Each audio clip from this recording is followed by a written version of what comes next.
State of the State coming up in an hour and 45 minutes. You can watch the governor's address live right where you're watching us now.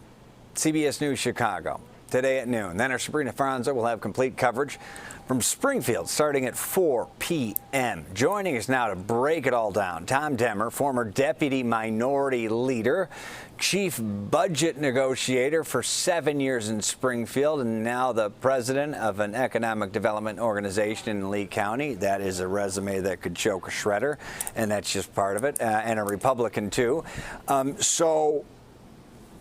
Okay. $1 billion deficit. I mean, you know, we've been running ads for the past year on how the miracle governor gave us a surplus last year. What happened?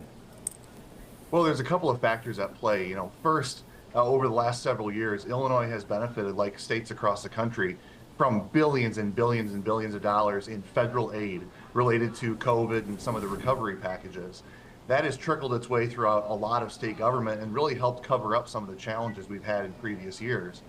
The other piece of it, though, is tied to inflation. You know, just as all of us are seeing increased costs, increased wages in places, the state is seeing that too. So every time you're spending $1 on a product, the state's getting some sales tax off of that.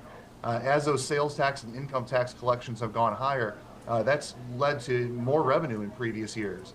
But there's also a flip side to that, which is things are getting more expensive for the state as well. So as we move forward, you know, that kind of temporary sugar high of increased revenues gives way to the reality that there's a lot more spending that's coming along as well. Yeah, so, I mean, it's also fascinating to me, like, so we basically balanced our budget on federal tax dollars. So that's how do you, I don't consider that a balanced budget, but that's basically how it was, right? It was tax money to cover up tax money to cover up tax money. He's also in a pickle here with the asylum seeker crisis. I mean, it is a crisis, and the federal government again and again has said no more money is coming.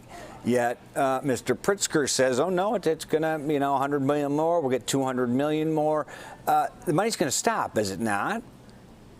Well, the state is really on the hook for a tremendous amount of spending related to kind of two different categories. First is the migrants who have recently started coming to the state of Illinois. The state's on track to spend over $500 million on that urgent problem.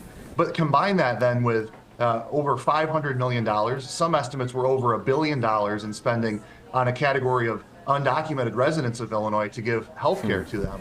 So between those two pots, you know, we're talking about non-citizens of the United States who are here in Illinois, and the state is on the hook for well over $1 billion in spending there. The migrant crisis is certainly more recent to come, but that's ongoing spending on undocumented resident health care is something the state really did not budget for, and is going to be an annual pressure year after year, regardless of whether the migrant crisis gets solved. I mean, so we're talking micro issues right now. We're really in on this year. I mean, macro, we haven't even gotten to that with the pension crisis and junk bond status and really on our way to a potential disaster just as a state in Illinois. But you've negotiated these things. Where's the wiggle room? Where do you see negotiations happening when it gets down to, you know, in the weeds? You know, we always looked at how are your normal expenses compared to your normal revenues.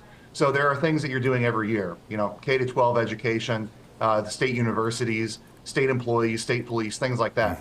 Are those categories growing faster than what your normal revenues like income taxes, sales taxes are? There's always in any year some one-off expenses, one-time expenses or one-time sources of revenue.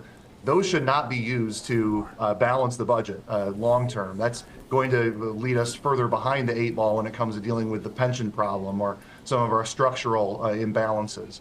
So you should always look down at how do your normal annual expenses compare to your annual revenues, and then try to use those one-time expenses or one-time revenues to help improve your position, to pay down some debt, to restructure some debt, to help you going forward.